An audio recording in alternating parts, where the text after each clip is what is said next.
Welcome to Back to the Feature, where I watch the full movie so you don't have to. I'm your host, Dwayne, and today we're doing a recap of From Dusk Till Dawn, the 1996 Robert Rodriguez horror movie where fugitive brothers learn there are things in this world that make them look like altar boys. We open at Benny's World of Liquor, where Texas Ranger Earl McGraw chats with cashier Pete like he does every morning. Only today, he has no idea that wanted fugitives Seth and Richie Gecko are already inside holding people hostage.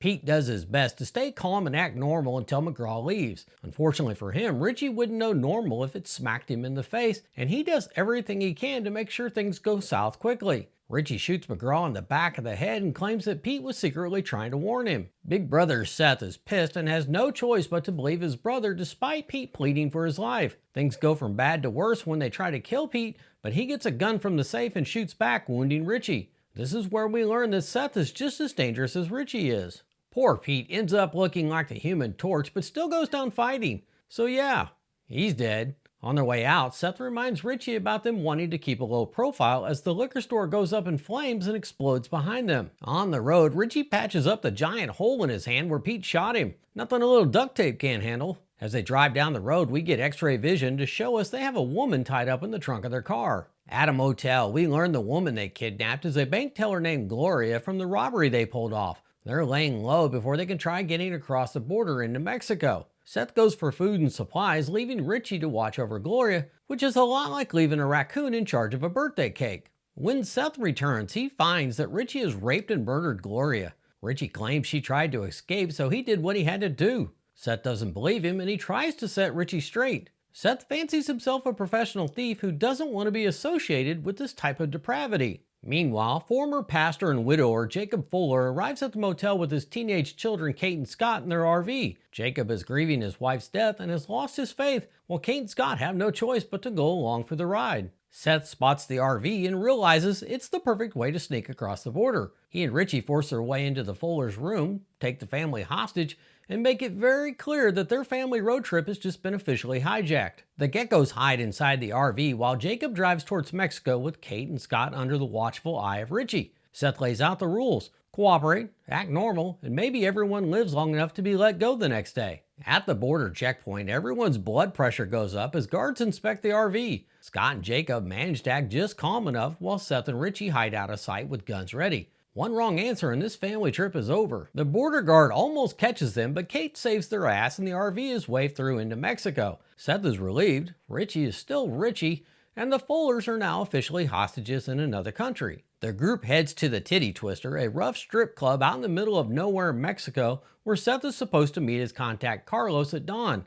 Outside, the barker gives an extremely graphic sales pitch that's too explicit for me to repeat here. Basically, he's offering all who enter a really good time. The doorman tries to stop them from going inside, so Seth shows him how much he cares about the rules by beating the crap out of him. Richie even gets his kicks in on the dude. Inside, the bar is loud, sleazy, and packed with bikers, truckers, dancers, and potential trouble. Seth and Richie settle in with the Fullers, trying to wait out the night until Carlos arrives. The bartender tells Seth that he's not welcome because they only serve bikers and truckers. Seth's about to get into his first fight of the night, but Jacob steps in and calms things down by explaining that because he drives an RV, he's technically a truck driver. Problem solved. While they get a bottle of whiskey and grab a table, we meet some of the bar's more colorful patrons, including Sex Machine, who carries his weapon in the most ridiculous place possible. I mean, that can't be comfortable. The club's star attraction, Santanico Pandemonium, takes the stage with a hypnotic snake dance. Everyone watches as she does a slow, sexy dance across the tabletops where she ends up right in front of Richie. She picks up his beer bottle and pours it down her leg and into Richie's mouth. He's loving every second of it, and this time it's happening for real. The entire room is in a trance, and Richie is officially in love. When the dance is over, the crowd gives her all the applause she deserves. The doorman they beat up comes inside and the mood's about to get ugly. He gathers the bartender and a bouncer and they approach Seth's table where things escalate quickly as the bartender puts a giant knife through Richie's injured hand. He screams in pain while Seth takes out the bouncer.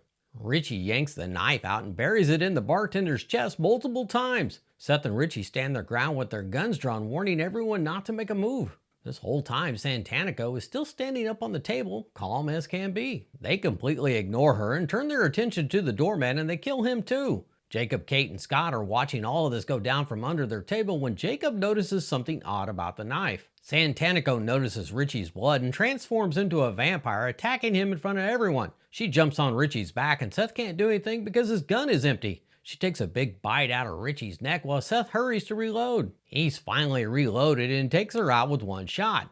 Poor Richie though, he's all jacked up. He quickly dies, but Seth's not really given any time to mourn his brother. He looks up just in time to see the bartender, bouncer, and doorman all spring to life sporting fangs. Everyone screams and scrambles for cover except for Sex Machine. The bartender is on him before he can even move from his chair. Unlike Seth, his penis pistol is fully loaded and the bartender goes down. The rest of the dancers and staff reveal themselves as vampires too, and the Titty Twister just became an all-you-can-eat buffet where the customers are the menu. Jacob hides behind the bar with his kids as the vampires start their feeding frenzy. Lots of blood and violence as sexy topless vampires have turned the table on the men who were lusting after them just minutes earlier. Turns out even the house band are a bunch of vampires. Kate uses her cross necklace to kill the bartender vampire. As he melts down into a slimy carcass, she becomes the first one with a vampire kill. Not to be outdone by a young girl, war veteran Frost sees her kill and decides he can do better. He flips over a table and starts dropping vampire strippers onto the table legs. 4 legs, 4 dead vampires. Then Seth and Santanico go mano-a-mano where she wonders if he will taste as good as his brother. He shoots her once, but she gets right back up and he's out of bullets. Again. She slugs him and he goes flying across the room. Meanwhile, Sex Machine is cornered by multiple vamps on the pool tables. After some surprising gymnastics, he grabs a pool cue and gets to stabbing. The bartender attempts to put Sex Machine down, but he's too quick and clever. He tricks the bartender by giving him his pool cue only to take it back and stab him with it. Santanico stands over Seth and tells him how she is going to enslave him and make him her dog. Seth just lets her jabber on while he puts a bullet in his gun. Instead of shooting her again, he aims past her and shoots the giant chandelier over her. It comes crashing down on her, impaling her in the process. She lays there mortally wounded and goes up in flames before melting into a puddle of goo. So yeah, she's dead.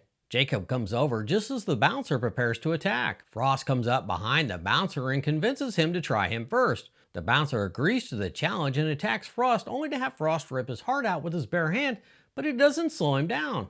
Jacob and Seth start swinging away at him with table legs, but it doesn't do much. Frost then notices the heart in his hand is still beating. Sex Machine comes over with a pencil to test a theory. He drives the pencil through the heart and the bouncer immediately dies. Seth, Jacob, Frost, and Sex Machine then square off against 4 vampire strippers. They square off like the sharks and jets from West Side Story, except there's no finger snapping. Just lots of stabbing and green goo flying through the air. The survivors regroup, surrounded by corpses and still trying to understand what just happened. All of the vampire bodies suddenly go up in flames and then they realize the doors are barred from the outside. They're trapped. Seth finally gets his moment to mourn his fallen brother. Unfortunately, the moment doesn't last long because Richie rises up as a vampire with a really big head. Sex Machine is just about to stake Richie when Seth points his gun at him. Seth has to face the fact that his brother is gone and he knows what he's got to do. He has the others hold him while he pounds a stake into his chest.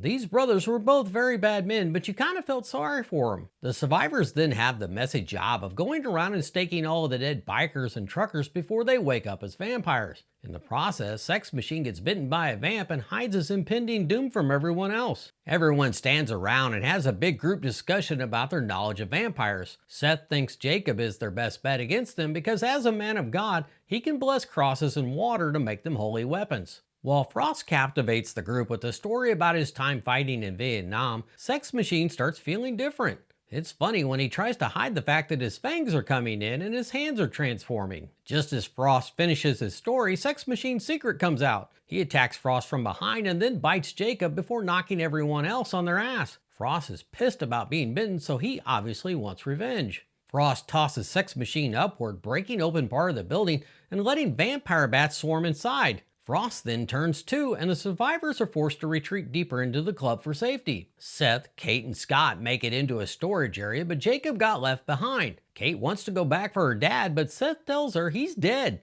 Back out on the bar, Jacob isn't dead just yet. He's behind the bar making a makeshift cross with a baseball bat and a shotgun. He then uses this improvised weapon of his trade to face down a horde of vampires looking for some grub. He's able to hold them at bay long enough to make his way back to the storage area. With Jacob still in the fight, they start building weapons from whatever the vampires have stolen from past victims. Wooden stakes, a squirt gun filled with holy water, crosses, and improvised gear become the new survival kit. Jacob admits he's been bitten and eventually will turn into a vampire. He makes Kate and Scott promise they will kill him when the time comes, which is a brutal ask from a father whose children have already lost their mother to cancer. Jacob, rediscovering some of his faith, uses his shotgun cross and leads the way into the fray, hoping to send as many vampires back to hell as they can before they're killed themselves. Once back out into the bar, they all just stand there having a staring contest. Eventually, the group attacks and each go their own way, trying to kill as many vampires as possible. Not sure splitting up was the best move though. Seth is using a jackhammer with a wooden stake, while Jacob has his shotgun cross.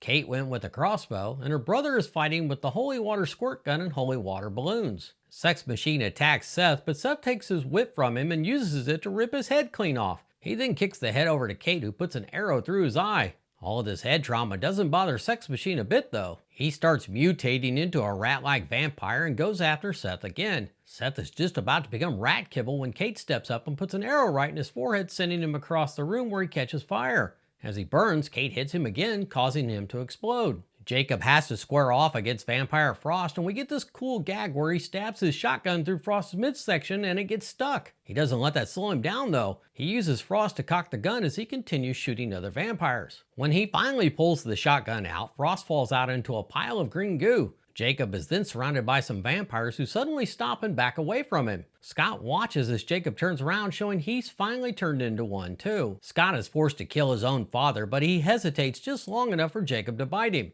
You snooze, you lose.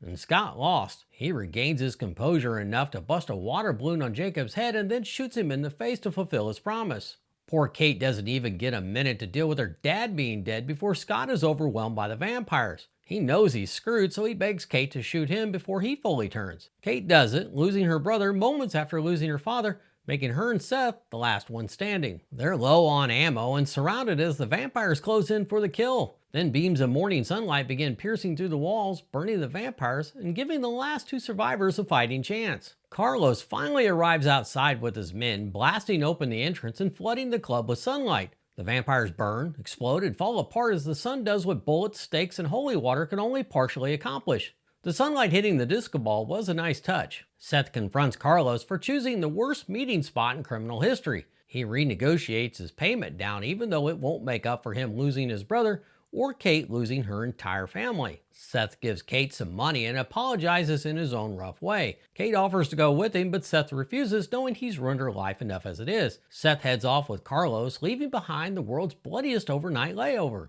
Kate drives away in the RV alone and traumatized, but alive. The final shot pulls back to reveal the Titty Twister is built on top of a massive buried Aztec-style temple surrounded by wrecked trucks and vehicles from countless victims going back decades. And that was From Dusk Till Dawn, a movie that starts as a crime thriller and then does a 180 into full vampire chaos without blinking. Robert Rodriguez directed this based on a screenplay by Quentin Tarantino. The movie would spawn a sequel called From Dusk Till Dawn 2, Texas Blood Money, and then a prequel called From Dusk Till Dawn 3, The Hangman's Daughter. Both went straight to video though, but none of these entries came close to the success of the original. If you enjoyed this breakdown, hit like, drop your favorite scene in the comments, and subscribe for more retro cinema every week. Thanks for taking time out of your day to watch, and I'll see you on the next Back to the Feature.